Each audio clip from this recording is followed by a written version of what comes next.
Bonjour à tous, aujourd'hui on va parler d'une petite fleur bleue qui sert à plein de choses différentes. Ça va nous amener à l'aéroport de Bangkok, à parler de dieux empoisonnés, de fleurs sensuelles, de boissons colorées et de shampoings fleuris. On trouve en Asie une petite fleur bleue qu'on appelle le pois bleu en français, le Butterfly Pea Flower en anglais, et elle est intéressante parce qu'elle va recouvrir des usages complètement différents entre l'Inde et la Thaïlande. Elle fait partie d'une grande famille botanique qu'avant on appelait les légumineuses, qu'on appelle aujourd'hui les fabacées. Donc c'est une cousine des fèves et des pois, des petits pois, des haricots qu'on peut trouver partout dans le monde. En Inde, le bleu profond de sa fleur en fait un symbole de plusieurs divinités telles que Shiva, Vishnu et Krishna. On se demande parfois pourquoi certains de ces dieux hindous ont la peau bleue, et la plupart du temps c'est lié à une histoire d'empoisonnement. Pour Shiva, ça remonte à un grand mythe de la cosmogonie hindoue qu'on appelle le barattage de la mer de lait. On en a une très belle représentation à l'aéroport Suvarnabhumi de Bangkok, et on y voit des devas qui sont des dieux à droite et les Ashura qui sont les démons à gauche, qui se sont alliés pour créer un nectar d'éternité en barattant cet océan de lait. Alors pour ça, ils se servent du serpent Vashuki, le serpent du dieu Vishnu. D'ailleurs, c'est Vishnu qu'on voit là debout sur le mont Meru, lui-même reposant sur la tortue Kurma, qui est un des avatars de Vishnu. Je parlerai peut-être un jour de la symbolique de la tortue en Asie, et notamment en Thaïlande, c'est aussi très intéressant. En tirant ce serpent de part et d'autre avec le mont Meru comme pivot pendant 1000 ans, au lieu du nectar d'immortalité qu'ils espéraient pouvoir produire, ils vont à la place produire une énorme quantité de poison. Un poison qu'on appelle hala hala et qui risquait d'éliminer toute forme de vie. Donc Brahma leur conseille d'appeler Shiva à l'aide. Shiva va accepter la mission, il va venir et il va absorber, il va boire l'intégralité du poison.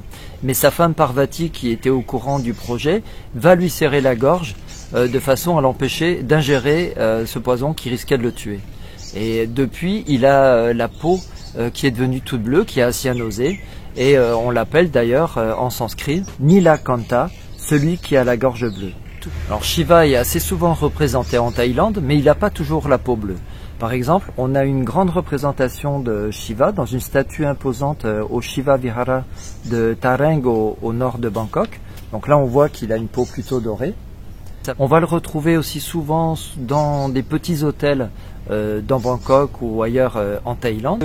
On va néanmoins retrouver Shiva dans une représentation avec sa peau bleue dans un temple qui s'appelle Mahadevalaya, qui se situe à Bangka Chao, qui est de l'autre côté du fleuve à Bangkok. On peut prendre un petit bateau pour y aller, c'est une zone qui est très peu urbanisée, qui est très agréable, on peut louer des vélos et se balader sur l'île. Donc là, il y a un grand temple hindou où on a une représentation de Ganesh, puisque Ganesh est le fils de Shiva et de sa femme Parvati. Donc on a une grosse représentation de Ganesh, et sur la droite on a un petit hôtel qui est encore en construction où on voit une représentation de ce Shiva bleu. Krishna, qui lui est un avatar de Vishnu, a lui aussi la peau bleue depuis que le démon Putana, le bien nommé, a essayé de l'empoisonner dans son jeune âge.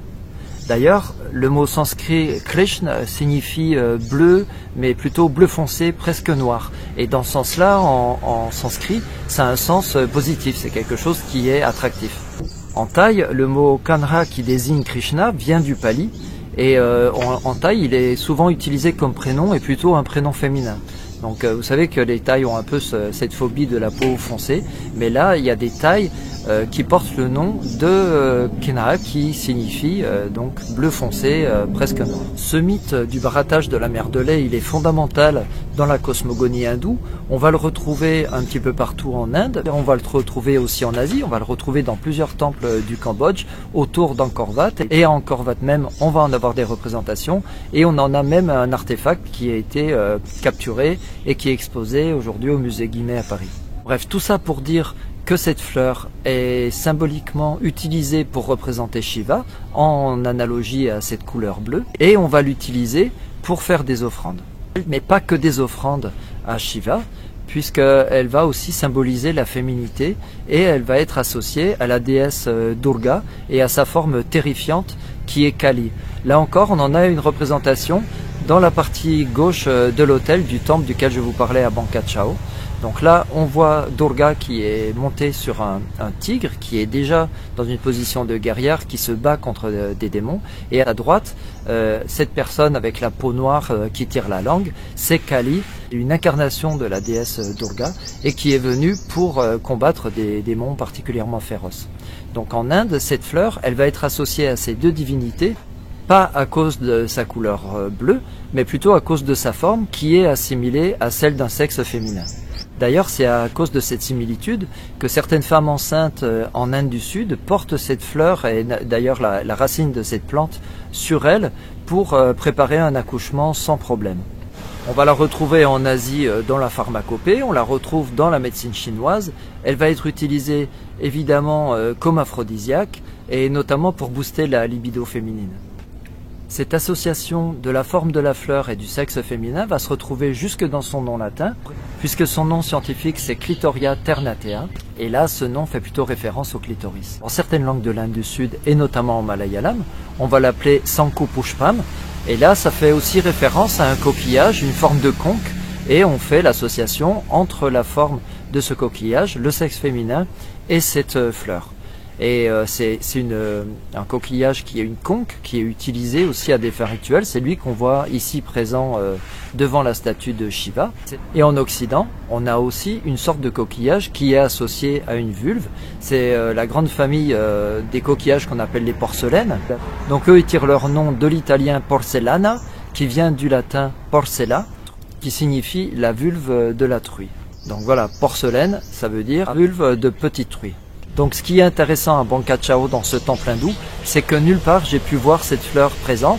Les offrandes qu'on va faire à ces différentes divinités que sont Parvati, Ganesh ou Shiva vont être des fleurs utilisées traditionnellement dans les offrandes en Thaïlande, donc qui sont plutôt des œillets d'Inde, ces œillets oranges, mais nulle part on a la présence de ces fleurs bleues. Parce qu'en Thaïlande, j'ai pas l'impression qu'on fasse une analogie entre la forme de cette fleur et le sexe féminin. Cette fleur va perdre tout son aspect symbolique pour recouvrir des aspects qui sont plutôt culinaires et thérapeutiques. Alors il y a un mythe ancien qui nous raconte en Thaïlande l'histoire de cette plante, et ça nous raconte l'histoire d'une jeune fille qui s'appelle Isra, qui était endormie sous un arbre.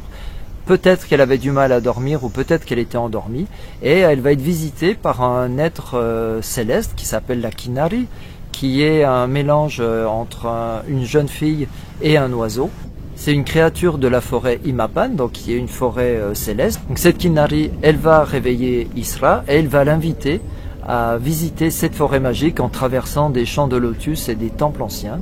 Et quand Isra arrive dans cette forêt, elle va sentir l'odeur subtile d'une plante qu'elle ne connaît pas. Et cette plante est bien évidemment ce pois bleu.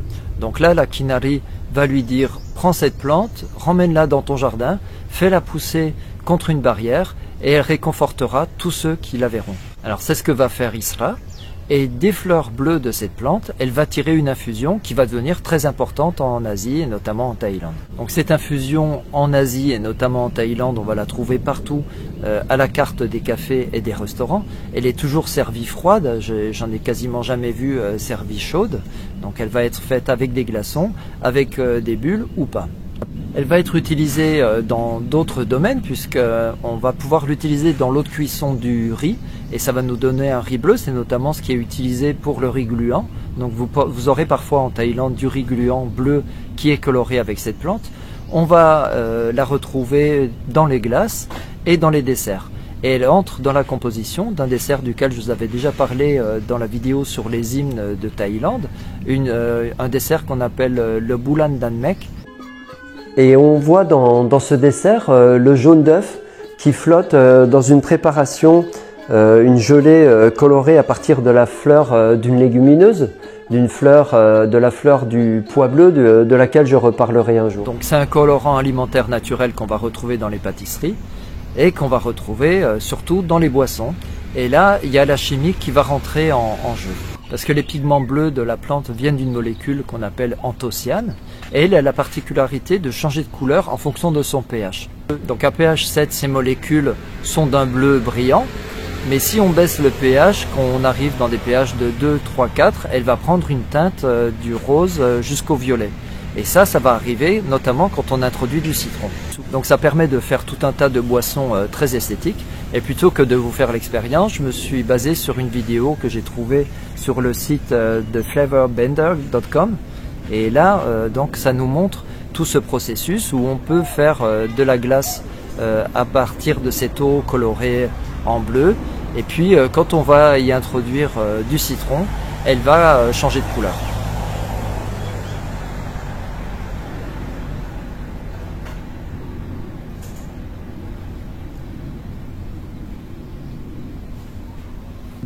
Donc cette plante, on l'a dit, bénéfique pour la santé, on l'a dit antioxydante, on l'a dit anti-inflammatoire, elle est bonne pour la vue, elle est bonne pour la peau, et on dit qu'elle est même capable d'augmenter les capacités cognitives. Donc elle a l'effet totalement inverse de la bière par exemple. Mais finalement, l'usage principal qu'en font peut-être les Thaïs, c'est plutôt de se la mettre sur les cheveux. Puisqu'en Thaïlande, cette plante est réputée très bénéfique pour la santé des cheveux, et c'est la raison pour laquelle on la trouve souvent en vente dans les pharmacies. L'industrie cosmétique va utiliser la fleur dans les shampoings, les conditionneurs et les masques capillaires.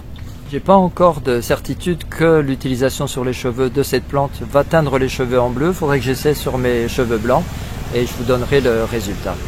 En tout cas, que ça soit pour des raisons spirituelles, pour des raisons cosmétiques, pour des raisons culinaires ou thérapeutiques, il y a toujours une bonne raison pour utiliser cette petite plante. Voilà, merci d'avoir suivi cette vidéo. Je vous invite encore une fois à liker, à vous abonner, à commenter. Et on se retrouve très bientôt pour une autre vidéo. À bientôt.